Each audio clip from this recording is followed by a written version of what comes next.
Population interaction वाला topic हम लोग स्टार्ट कर रहे हैं। ये ऑर्गेनिज्म एंड पॉपुलेशन में ये तीसरा वीडियो है। इसके पहले हम लोगों ने पॉपुलेशन एट्रीब्यूट्स पढ़ा था।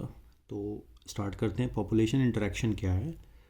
किसी भी आप नेचुरल हैबिटेट की बात करें अर्थ पे, तो वहाँ पर ऐसा आपको नहीं दिखेगा कि सिर्फ एक ही स्पीशीज़ है। ठीक है, हर एरिया में इस अर्थ पे जहाँ पे लिविंग बीइंग पाए जा रहे हैं वहाँ वैरायटी ऑफ स्पीशीज़ मिलेगी। तो अगर वैरायटी ऑफ स्पीशीज़ पाई जा रही है तो वो एक दूसरे के साथ इंटरेक्ट करेगी। ठीक है, एक दूसरे के साथ इंटरेक्शन करेगी। ये इंटरेक्शन पॉजिटिव हो सकता है, ये इंटरेक्शन नेगेटिव हो सकता है। और इस इंटरेक्शन में ऐसा भी हो सकता है कि किसी को कोई फ़ायदा या नुकसान कुछ ना हो।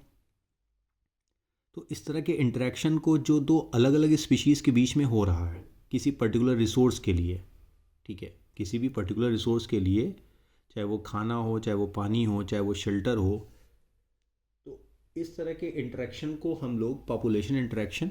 और अगर एक ही स्पीशीज़ के बीच में हो रहा है, ठीक है, अगर एक ही स्पीशीज़ के बीच में हो रहा है तो उसको इंट्रा स्पेसिफिक इंटरेक्शन कहेंगे। अगर दो अलग अलग स्पीशीज़ के बीच में हो रहा है तो उसको हम लोग इंटर स्पेसिफिक इंटरेक्शन कहेंगे। सिलेबस में हमारे इंटर स्पेसिफिक इंटरेक्शन है कि दो डिफरेंट स्पीशीज़ के बीच में जो इंटरेक्शन हो रहा है उसको पढ़ना है। तो इंट्रा स्पेसिफिक इंटरेक्शन लिखा हुआ है कि if the interaction takes place in between individuals of same population of a species called intra specific interaction. For example human human interaction हो गया, प्लांट टू प्लांट इंटरेक्शन हो गया। प्लांट में भी आपको ध्यान रखना है कि सेम स्पीशीज़ के बीच में हो रहा है, राइट। तो अब आते हैं मेन सिलेबस पे कि जिसको हमको एग्जैक्टली पढ़ना है इंट्रा स्पेसिफिक इंटरेक्शन पे। मैं थोड़ा सा इसको ऊपर मूव कर देता हूँ। हाँ, तो intra specific interaction, inter specific, sorry not intra, inter specific interaction.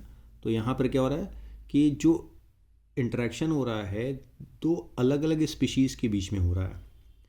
और इस इंटरेक्शन में हो सकता है दोनों को फ़ायदा हो, ऐसा भी हो सकता है कि नुकसान हो, ठीक है, और ऐसा भी हो सकता है कि न्यूट्रल हो, ना ही हार्म हो और ना ही कोई बेनिफिट हो। जैसे हमारे सिलेबस में जो दिया हुआ इंटरेक्शन की वैरायटीज़ जो पढ़नी है, आपको टाइप्स पढ़नी है। एक तो म्यूटलिज्म पढ़ना है जिसमें दोनों ही स्पीशीज़ को फ़ायदा होगा। कंपटीशन, जहाँ दोनों ही स्पीशीज़ को नुकसान हो रहा है, स्पीशीज़ ए चाहे स्पीशीज़ बी। उसी तरह से प्रीडेशन, जहाँ पे एक स्पीशीज़ को फ़ायदा होगा दूसरी स्पीशीज़ को नुकसान होगा। देन पैरासिटिज्म, एक स्पीशीज़ को फ़ायदा दूसरे को नुकसान हो रहा है। कॉमनलिज्म, एक स्पीशीज़ को फ़ायदा हो रहा है दूसरी स्पीशीज़ को ना ही नुकसान हो रहा है ना ही फ़ायदा हो रहा है ना। ये सिचुएशन जो आपकी दिख रही है ये वाली, ये क्या है, न्यूट्रल कंडीशन है। This is the neutral condition, right. इसी तरह नीचे आप देखिए एनालिज्म, जहाँ पर एक स्पीशीज़ को नुकसान हो रहा है लेकिन दूसरी स्पीशीज़ को ना ही फ़ायदा हो रहा है ना ही नुकसान हो रहा है। तो इंटर स्पेसिफिक इंटरेक्शन में हम यहाँ अलग अलग स्पीशीज़ के बीच में होने वाले इंटरेक्शन को पढ़ते हैं, चाहे वो खाने के लिए हो, चाहे शेल्टर के लिए हो, या किसी और पर्पज़ के लिए हो रहा हो। तो अब आगे आते हैं हम लोग वन बाय वन एक एक को यहाँ पे डिस्कस करते हैं। एक पॉइंट अलग से दिया हुआ है एनसीईआरटी में कि predation, parasitism and communalism share common characteristic that is interacting species live close together. अगर ये तीन आप पढ़ेंगे तो यहाँ पे जो इंटरेक्टिंग स्पीशीज़ है दोनों एक दूसरे के साथ साथ रहती हैं, मतलब share a common characteristics interacting species live close together, एक दूसरे के साथ एक दूसरे में नहीं रहती हैं। जैसे म्यूटलिज्म आपको पढ़ने के मिलेगा तो एक दूसरे में रहती हैं, यहाँ पे एक दूसरे के काफ़ी पास रहती हैं, राइट। जैसे प्रेडेशन की बात करें तो यहाँ पर क्या हो रहा है, दो स्पीशीज़ के बीच में इंटरेक्शन हो रहा है जिसमें एक क्या कर रहा है, कैप्चर कर रहा है, किल कर रहा है और खा जा रहा है मेंबर ऑफ अदर स्पीशीज़। तो जो किल कर रहा है उसे हम लोग बोलते हैं प्रेडेटर, और जिसे मारा जा रहा है, किल्ड किया जा रहा है, उसे हम लोग क्या बोलेंगे, प्रे।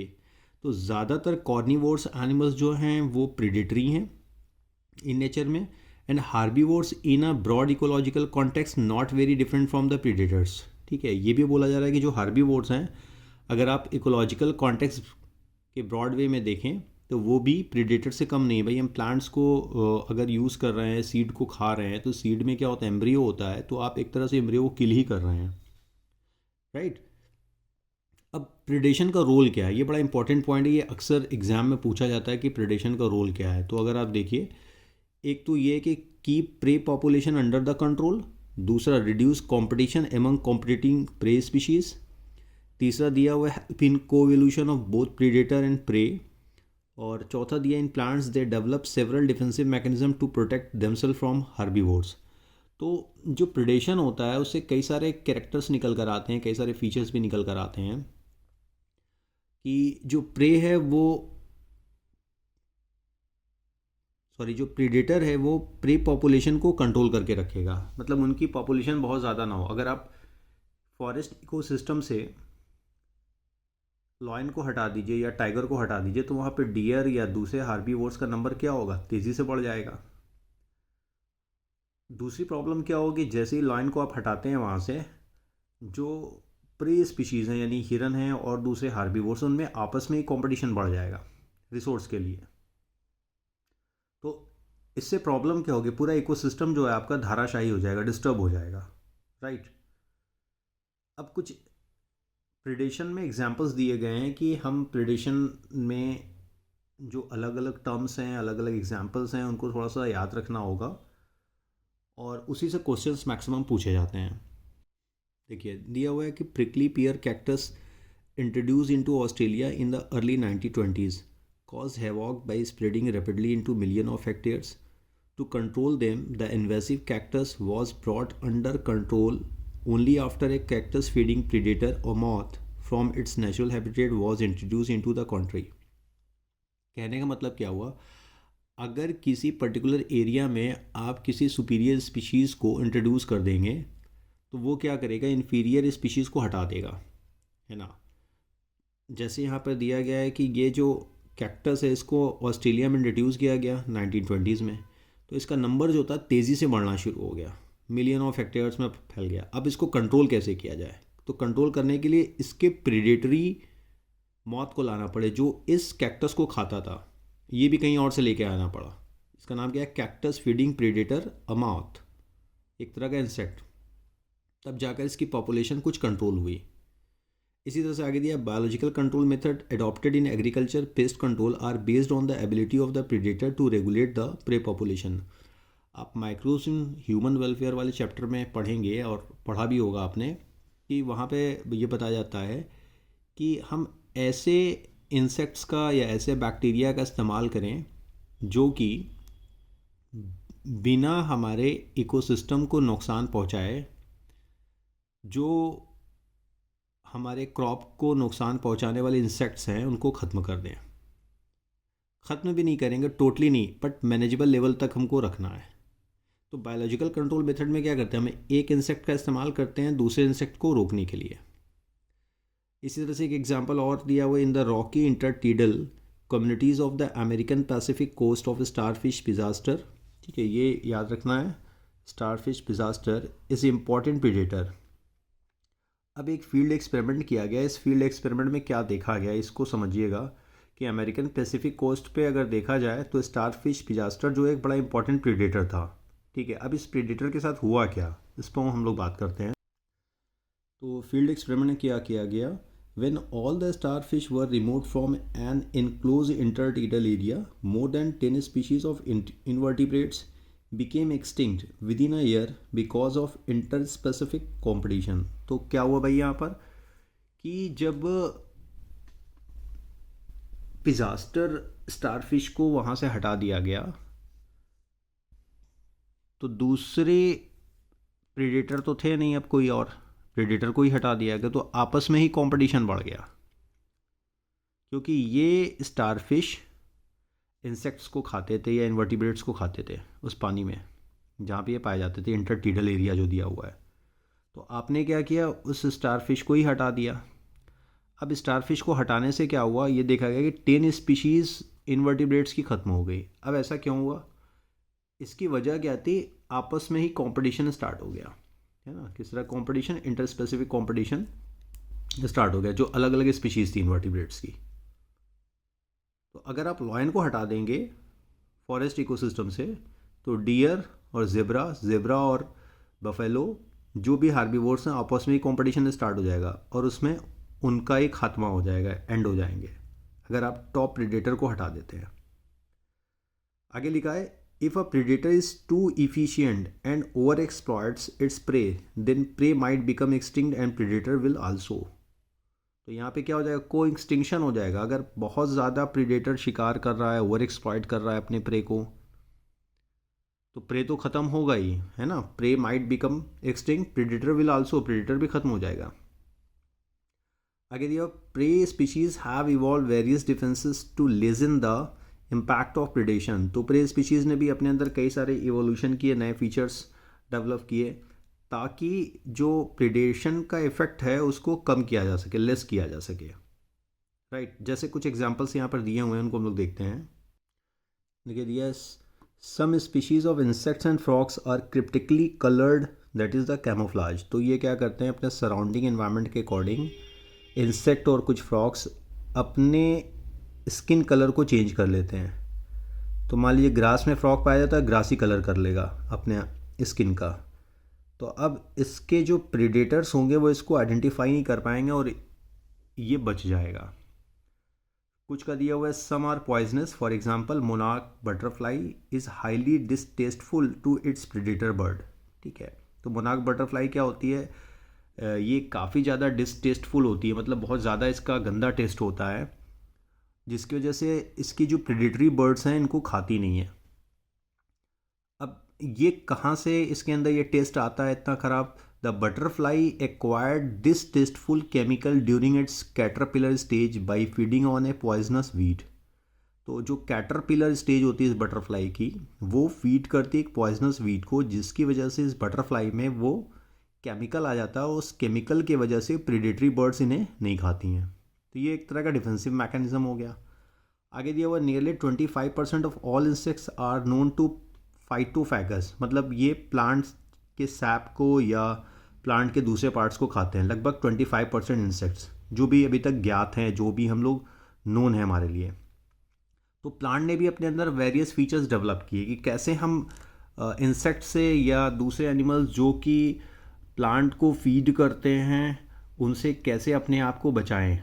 ठीक है, प्लांट भाग तो सकते नहीं, तो वो different type of chemicals produce करते हैं. जैसे कि यहाँ पे देखिए दिया हुआ है कि hence plants evolve a variety of morphological and chemical defences against herbivores. Morphological as well as chemical. तो मॉर्फोलॉजिकल में जैसे थॉर्न्स का फॉर्मेशन, कांटों का बनना, एकेसिया में, कैक्टस में, ये मॉर्फोलॉजिकल डिफेंस सिस्टम है. कुछ प्लांट्स कुछ ऐसे केमिकल स्टोर करते हैं और बनाते हैं जो कि प्रेडेटरी एनिमल्स पे या जो ब्राउजिंग एनिमल्स होते हैं जो प्लांट को खाते हैं उनकी फीडिंग कैपेसिटी को इनिबिट करता है या डाइजेशन को डिस्टर्ब कर देता है, इवन रिप्रोडक्शन को, और इवन किल भी कर सकता है, जान भी ले सकता है. For example Calotropis produces highly cardiac glycosides that keep away cattle और गोट. तो कैलोट्रोपिस आपको नॉर्मली दिख जाएगा, अगर आप सराउंडिंग में देखेंगे तो कहीं ना कहीं दिखेगा. तो ये कार्डियक ग्लाइकोसाइड प्रोड्यूस करता है जो सीधे सीधे हार्ट पे अटैक करता है, जिसकी वजह से इसको कैटल और गोट नहीं खाते हैं. इसके अलावा दूसरे केमिकल्स भी प्लांट प्रोड्यूस करते हैं, जैसे निकोटीन है, कैफीन है, क्विनीन है, ओपियम है, स्टाइक्रीन है. ये भी अलग अलग प्लांट से एक्सट्रैक्ट किए गए हैं और ये माना जाता है कि ये ऐसे केमिकल्स हैं जो प्लांट ने अपने अंदर इसलिए पैदा किए या बनाने शुरू किए कि हार्बीवोर्स इनको खा ना पाएँ. ठीक है, और इनकी पॉपुलेशन जो है वो कंटिन्यू बनी रहे. नेक्स्ट टॉपिक हमारा है कंपटीशन. तो कंपटीशन क्या है, दो या दो से ज़्यादा स्पीशीज़ एक ही तरह के रिसोर्सेज के लिए अगर झगड़ रही हैं, ठीक है, इसी को हम लोग कंपटीशन कहते हैं. जैसे carnivores like tiger and leopard compete for the same prey. एक ही प्रे के लिए कॉम्पिटिट कर सकते हैं. फॉर एग्जांपल दोनों ही मारना चाहते हैं डियर को, अब इसमें जो सुपीरियर होगा वो डियर को मार देगा. Right. In forest trees, shrubs and herbs compete with each other for sunlight, nutrients, pollinators. सिर्फ एनिमल्स में कंपटीशन आपको देखने के लिए नहीं मिलेगा, बल्कि प्लांट्स में भी मिलेगा. कि अगर फॉरेस्ट इकोसिस्टम में आप देखें तो प्लांट्स जो हायर प्लांट हैं उनसे लोअर और सबसे छोटे प्लांट हर्ब्स, ये एक दूसरे के साथ कॉम्पिटिट करते हैं for the purpose of sunlight, nutrients and pollinators. कुछ मेन पॉइंट्स जो कंपटीशन में दिए गए उनको हम लोग देख लेते हैं. एक दिया हुआ है, in some shallow South American lakes visiting flamingos bird and resident fishes compete for their common food that is the zooplanktons. Right. तो शैलो साउथ अमेरिकन की जो झील है, लेक्स में जो फ्लेमिंगो बर्ड्स होती हैं और वहाँ पे जो पाई जाने वाली फिशेज़ हैं, दोनों ही कॉम्पिटिट करती हैं। ये दोनों अलग स्पीशीज़ हैं, ठीक है, बर्ड्स और फिशेज़ दोनों अलग स्पीशीज़ हैं, लेकिन इनका खाना कॉमन है जिसको हम लोग जू प्लैंक्टन कर रहे हैं। तो जू प्लैंक्टन के लिए ये कॉम्पिटिट करती हैं, राइट। नेक्स्ट दिया हुआ गॉस कॉम्पिटेटिव एक्सक्लूजन प्रिंसिपल। ये क्या है? According to this, two closely related species competing for the same resources can not coexist indefinitely and inferior one will be eliminate eventually. This may be true if resources are limiting. तो Gauss ने ये principal जो दिया उसमें ये बोला जा रहा है कि दो क्लोजली रिलेटेड स्पीशीज़ अगर एक ही रिसोर्स के लिए, ठीक है, एक ही रिसोर्स के लिए compete कर रही हैं तो ये को एग्जिस्ट नहीं करेंगी। ऐसा क्यों होगा? क्यों नहीं एक साथ रह पाएंगी, को एग्जिस्ट क्यों नहीं कर पाएंगी? जो इन्फीरियर स्पीशीज़ है वो एलिमिनेट हो जाएगी बाय द सुपीरियर स्पीशीज़। और ये एप्लीकेबल कब होगा? जब रिसोर्स जो है लिमिटिंग है। हर जगह पे ये अप्लाई नहीं होगा, ठीक है भाई। अगर मान लो लॉयन बफेलो को मार रहा है और तेंदुआ भी बफेलो को मार रहा है, लेकिन लॉयन क्या है? सुपीरियर स्पीशीज़ है। तेंदुआ क्या है? इन्फीरियर स्पीशीज़ है लॉयन के कंपेयर में। तो अब तेंदुआ ऐसा नहीं है कि भूखा मर जाएगा, वो क्या करेगा? रिसोर्स पार्टीशन भी शुरू करेगा, वो किसी और को मारना शुरू करेगा, उससे अपना खाना लेना शुरू करेगा। लेकिन अगर सिर्फ लॉयन उस फॉरेस्ट में केवल बफेलो है, तब तो तेंदुआ जो है वो एलिमिनेट हो जाएगा, क्योंकि उससे कौन मार रहा है बार बार? लॉयन मार रहा है, ठीक है, शेर मार रहा है। अब कॉम्पिटिटिव रिलीज़ क्या है? ये भी लगभग एक्सक्लूजन प्रिंसिपल जैसा ही है। इसमें क्या कहा गया है इसको देख लेते हैं हम लोग। एग्जाम्पल है, the Abingdon tortoise in Galapagos island became extinct within a decade after goats were introduced on the island due to their greater browsing efficiency of the goats. तो ये एग्जांपल है गैलापागोस आइलैंड का, Galapagos island कहेंगे हम, जहाँ पे tortoise पाए जाते थे और वो आसानी से अपना घास वास चढ़ते थे, अपना ज़िंदा रहते थे, आराम से मज़े लेते थे। किया क्या गया, वहाँ पर बकरियों को इंट्रोड्यूस किया गया उस आइलैंड में। तो बकरियों की जो चरने की प्रकृति है, कैपेसिटी है या एफिशिएंसी है, वो इनसे ज़्यादा थी। भाई टॉर्टोइस तो धीरे धीरे मूव करते हैं, ये तेज़ी से मूव करती थी और चरती थी। तो हुआ क्या, ये टॉर्टोइस एक्सटिंक्ट कर गए। तो आप किसी इकोसिस्टम में बिना सोचे समझे अब लॉयन से सुपीरियर स्पीशीज़ को इंट्रोड्यूस कर दोगे तो लॉयन तो वहाँ उससे जीत नहीं पाएगा, तो लॉयन की पॉपुलेशन क्या होगी? ख़त्म हो जाएगी। तो ये ध्यान रखना है। एक और एग्जाम्पल दिया हुआ है कि Connell elegant field experiment showed that on the rocky sea coast of Scotland the larger and competitively superior barnacle Balanus dominates, ये इंसेक्ट होते हैं, the intertidal area and exclude the smaller barnacles from that zone. तो Scotland का ये दिया हुआ example कि जो लार्जर और डोमिनेटिंग इंसेक्ट बार्निकल्स थे वो एक्सक्लूड, हटा देते थे स्मॉलर बार्निकल्स को। तो जितने एग्जाम्पल यहाँ एनसीईआरटी में हैं, ये एग्जाम्पल्स बहुत ज़रूरी हैं, ये ध्यान रखिएगा। एग्जाम्पल से सवाल आ जाता है और पूछ लेता है कि क्या है ये, कंपटीशन है कि प्रेडेशन है, तो इसको ध्यान में रखना होगा, बहुत इंपॉर्टेंट है। नेक्स्ट है रिसोर्स पार्टीशनिंग या को एग्जिस्टेंस, कि अगर दो स्पीशीज़ एक ही रिसोर्स के लिए झगड़ा कर रही है तो वो क्या करेंगे कि अपने रिसोर्स को ही बदल दें। जो इन्फीरियर स्पीशीज़ वो किसी और चीज़ पर डिपेंडेंट हो जाए, ठीक है। जैसे if two species compete for the same resource, they could avoid competition by choosing different times for feeding or different foraging pattern. तो अपने चरने का समय या फीडिंग बिहेवियर इसको ही चेंज कर दे, टाइम को ही चेंज कर दे, तो वो ज़िंदा रह सकते हैं, है ना। को एग्जिस्टेंस तब हो सकता है, लेकिन तब जब रिसोर्स पार्टीशन हो जाए कि शेयर कहेगा भैया हम बफेलो खाएंगे तो लियोपर्ड कहेगा या तेंदुआ कहेगा ठीक है चलो हम खरगोश खा के अपना काम चला लेंगे, हम हिरनी खा के अपना काम चला लेंगे, हम ज़ेब्रा ही खा के अपना काम चला लेंगे, लेकिन ज़िंदा तो रहना चाहिए ना हमें भी, ठीक है। कि भाई हमें आईफोन नहीं मिला तो हम कोई और फ़ोन लेके काम चला लेंगे, काम चलाएंगे, ज़रूरी नहीं है कि हमें आईफोन ही चाहिए। नेक्स्ट है, जैसे एक एग्जांपल और है, MacArthur showed that 5 closely related species of warbler, they are the birds living on the same tree were able to avoid competition and coexist. ठीक है, 5 स्पीशीज़ पाई जा रही थी वॉबलर्स बर्ड्स की, और एक ही ट्री पे रहती थी और आपस में कंपटीशन नहीं था। क्यों नहीं था? Due to behavioural differences in their foraging activities. इन्होंने अपने खाना खाने का समय ही अपने खाना खाने की एक्टिविटी को ही बदल दिया। फॉरेजिंग मतलब होता है चारा ढूंढना, है ना, खाना ढूंढना हम कहते हैं। तो पहला प्रिडेशन था, दूसरा कंपटीशन। मेन जितने एग्जांपल्स हैं सारे मैं यहाँ पे कवर कर रहा हूँ। अब नेक्स्ट आते हैं पैरासिटिज्म पे। तो पैरासिटिज्म क्या है? इट इज़ अ रिलेशनशिप, फिर से वही बात हो गई, बिटवीन टू ऑर्गेनिज्म, जहाँ पे एक स्पीशीज़ को फ़ायदा होगा और दूसरे स्पीशीज़ को नुकसान होगा। तो यहाँ पे एक स्पीशीज़ को हम लोग पैरासाइट कहेंगे और दूसरी स्पीशीज़ को क्या बोलेंगे? होस्ट।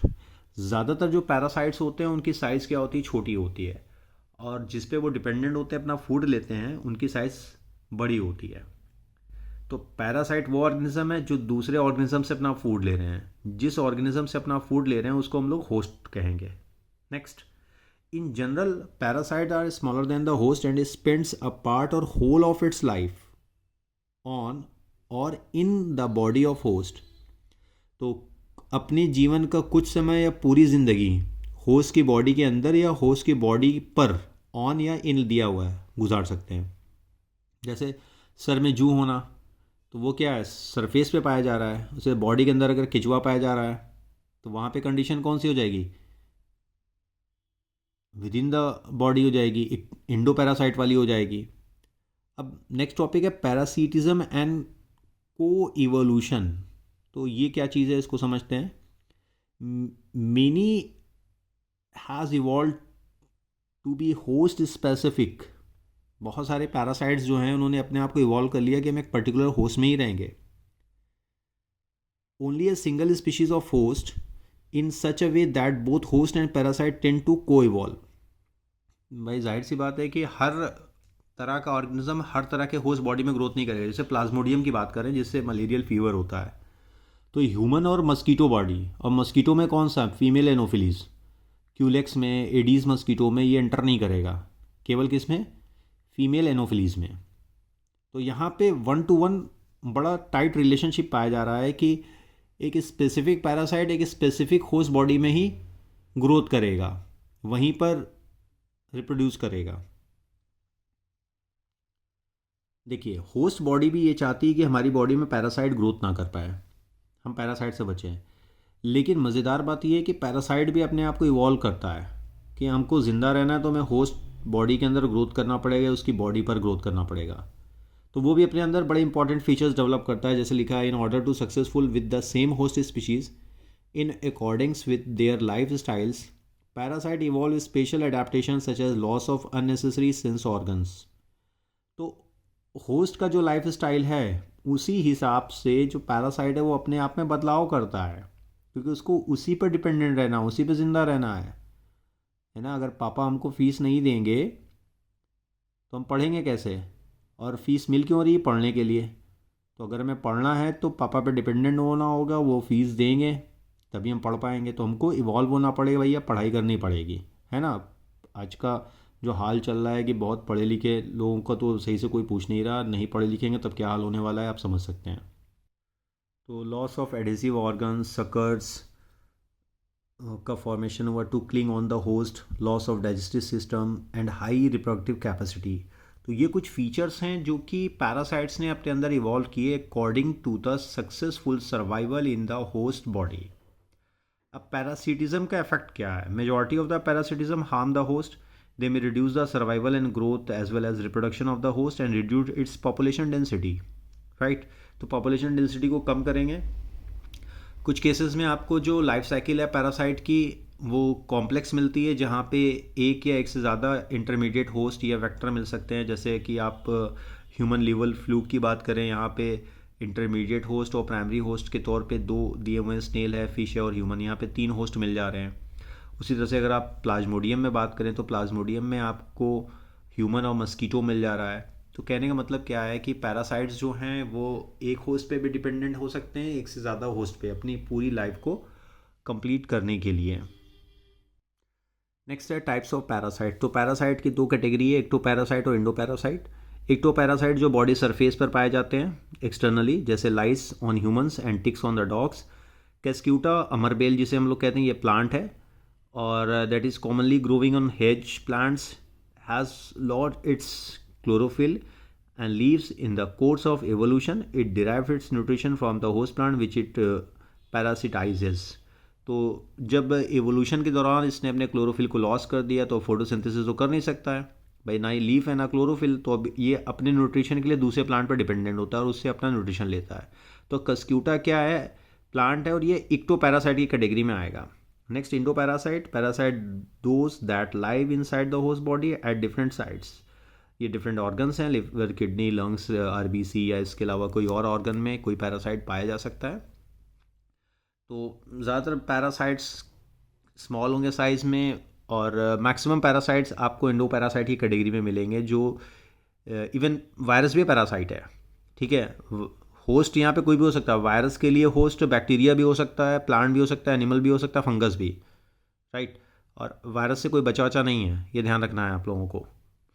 तो टाइप्स ऑफ पैरासाइट्स हो गया, तो कॉम्पिटिशन, प्रिडेशन, पैरासिटिज्म हो गया। अब नेक्स्ट आते हैं, माफ़ कीजिएगा एक टॉपिक रह गया था इसमें, ब्रूड पैरासिटिज्म। एक लाइन है, life cycle of endoparasite are more complex because of their extreme specialisation, changes in anatomy and morphology. तो जो इंडोपैरासाइट हैं वो, उनकी लाइफ साइकिल ज़्यादा कॉम्प्लेक्स होती है क्योंकि वो इंटरनली बॉडी के अंदर पाए जा रहे हैं, कई सारे इंपॉर्टेंट फीचर्स वो लॉस करते हैं।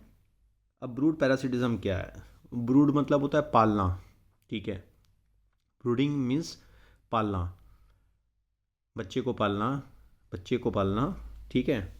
तो in this parasitic birds Lay's it's eggs in the nest of its host and lets the host incubate them. The eggs of the parasitic birds have evolved to resemblance the host eggs in size and color to reduce the chances of host bird detecting the foreign eggs and ejecting them from the nest. Example is the cuckoo quail. cuckoo मतलब कोयल lays eggs in the crow nest. तो मोटी मोटी बात क्या है कि यहाँ पर ब्रूड पैरासिटिज्म क्या है, जहाँ पे एक एनिमल किसी दूसरे एनिमल पे डिपेंडेंट इसलिए है कि वो एनिमल उसके बच्चे को पाले। जैसे कुछ बर्ड्स हैं जो अपने अंडे देती हैं दूसरे के घोंसलों में। एग्जाम्पल के तौर पे कोयल अंडे देती है कौवे के घोंसले में, क्रो नेस्ट में, ठीक है।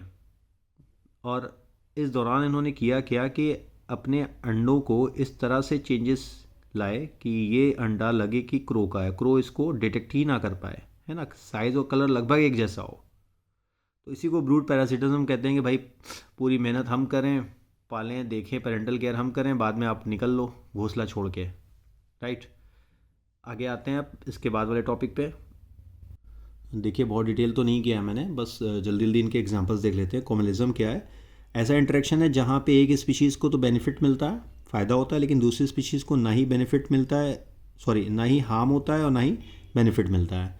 जैसे एग्जांपल है एपीफाइट्स का, कि बहुत सारे प्लांट्स हैं जो कि दूसरे प्लांट पे ग्रोथ करते हैं। जैसे ऑर्चिड ग्रो करता है एपीफाइट्स पे, as a epiphytes on the mango branch. तो मैंगो प्लांट को ना ही फ़ायदा ना ही नुकसान होगा, यहाँ पे ज़ीरो कंडीशन हो जाएगी, लेकिन ऑर्चिड को फ़ायदा हो रहा है। इसी तरह से बार्नेकल्स इंसेक्ट जो होते हैं वो ग्रोथ करते हैं बैक ऑफ द वेल, तो वेल को ना ही फ़ायदा ना ही नुकसान, लेकिन बार्नेकल्स इंसेक्ट्स को फ़ायदा होता है। कैटल एग्रेट जो हैं वो ग्रेजिंग कैटल के साथ साथ मूव करते हैं। तो जब ग्रेजिंग कैटल जो हैं, जैसे गाय है या भैंस है, जब वो झाड़ियों से होकर गुजरती है तो उस सिचुएशन में क्या होता है, इंसेक्ट्स बाहर आते हैं और ये कैटल एग्रेट जो बगुले टाइप का होता है बर्ड, ये उन्हें खा लेता है। तो इसको तो फ़ायदा है, लेकिन इसको ना ही नुकसान ना ही फ़ायदा है। इसी तरह से सी एनीमॉन और क्लोन फिश का इंटरेक्शन देखिए, क्लोन फिश जो होती है सी एनीमॉन के टेंटिकल्स के बीचों बीच चली जाएगी, तो वहाँ पर क्लोन फिश के प्रेडेटर्स उन्हें खा नहीं पाएंगे, डर के मारे नहीं आएंगे, क्योंकि सी एनीमॉन के टेंटिकल से वो डरते हैं। बदले में सी एनीमॉन को ना ही फ़ायदा होगा ना ही नुकसान होगा। तो कॉम्युनलिज्म हो गया। अब आगे आते हैं म्यूटलिज्म पे, इसमें भी एग्जांपल्स मिलनी जल्दी जल्दी देख लेते हैं हम लोग। तो म्यूटलिज्म में दोनों स्पीशीज़ को फ़ायदा होगा, ठीक है, जो भी इंटरेक्टिंग स्पीशीज़ हैं वो दोनों ही यहाँ पे बेनिफिट लेंगी। जैसे लाइकेन का आप रिलेशनशिप देखिए, जहाँ पे एल्गी और फंजाई के बीच में रिलेशनशिप होता है। एल्गी फूड देता है फंजाई को और फंजाई बदले में उसको रहने के लिए जगह देता है और मिनरल न्यूट्रिशन देता है। तो यहाँ पे दोनों को ही फ़ायदा हो रहा है। इसके अलावा माइकोराइजल एसोसिएशन, जहाँ पर ये एसोसिएशन होता है फंगाई और रूट ऑफ हायर प्लांट। ये 11th में भी आप लोगों ने पढ़ा होगा, इवन लाइकेन को ही पढ़ा है कि फंगाई को फूड मिलता है, रहने के लिए जगह मिलती है in the root of higher plant, जैसे कि पाइनस की बात करें। और प्लांट इनको बदले में शेल्टर दे रहा है, फूड दे रहा है ना। फंगाई को क्या मिल रहा है? इस रूट ऑफ हायर प्लांट से शेल्टर मिल रहा है, रहने का जगह भी मिल रहा है। अगर ये इंडो माइकोराइजल एसोसिएशन हो रहा है तो रूट के अंदर रहने के लिए जगह मिलेगी, साथ ही साथ फूड मिलेगा। फंगस इसे क्या देगा? फंगस इसको सप्लाई करेगा न्यूट्रिएंट्स और वाटर। इसके अलावा कुछ केमिकल्स बनाएगा ताकि रूट के आसपास कोई माइक्रोब्स ग्रोथ ना कर पाए। तो दोनों को ही फ़ायदा हो रहा है। इसी तरह प्लांट पॉलिनेटर इंटरेक्शन, इसमें तो मिक्सअप हो गया है। खैर, कि प्लांट्स अपने रिप्रोडक्शन इन फ्लावरिंग प्लांट वाले चैप्टर में पढ़ा होगा कि प्लांट्स पॉलन और नेक्टर प्रोड्यूस करते हैं, जिससे पॉलिनेटर अट्रैक्ट होते हैं। पेटल का कलर इस तरह का होता है कि पॉलिनेटर्स जो इंसेक्ट्स हैं वो अट्रैक्ट हों, तो प्लांट का पॉलिनेशन हो जाता है, प्लांट के फ्लावर का पॉलिनेशन हो जाता है, और इंसेक्ट्स को क्या मिल जाता है? पॉलन वगैरह मिल जाता है। इसके अलावा कुछ ऐसे इंसेक्ट्स भी हैं जो एग लेइंग के लिए प्लांट्स के फ्लावर का इस्तेमाल करते हैं, जैसे कि फिग ट्री पर वास्प डिपेंडेंट होता है, और ये पर्टिकुलर वास्प ही फिग ट्री पे पाया जाएगा, यानी कि एक स्पेसिफिक प्लांट एक स्पेसिफिक पॉलिनेटर के द्वारा पॉलिनेट किया जाएगा। ये 1-to-1 टाइट रिलेशनशिप होता है, ठीक है।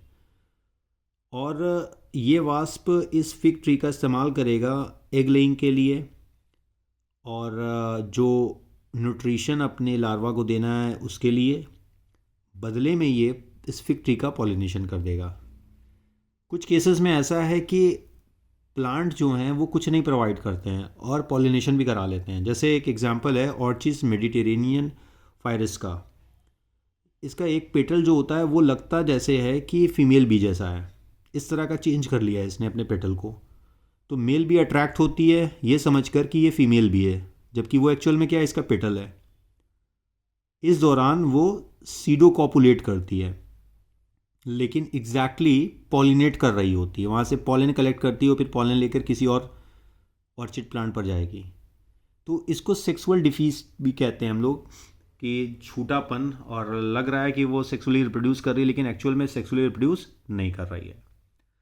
तो ये चैप्टर हम लोग ने आज कंप्लीट कर लिया। ये लास्ट वीडियो था इस चैप्टर का, और थोड़ा जल्दी जल्दी हम लोग चलते हैं कि नोट्स भी आप बना सकें देख के, रिटन और एग्जांपल्स लिख सकें। फिर भी बार बार यही कहता हूँ कि कोई भी अपडेट आपको देना हो, कोई लगता हो कि सर आप गलत बोल गए, तो उसको भी बताइए, ठीक है। और कुछ और इम्प्रूवमेंट आपको चाहिए कि सर ऐसे भी कर सकते हैं, तो वो आप बताइए, पूरी कोशिश की जाएगी, हम लोग इसको करने का प्रयास करेंगे।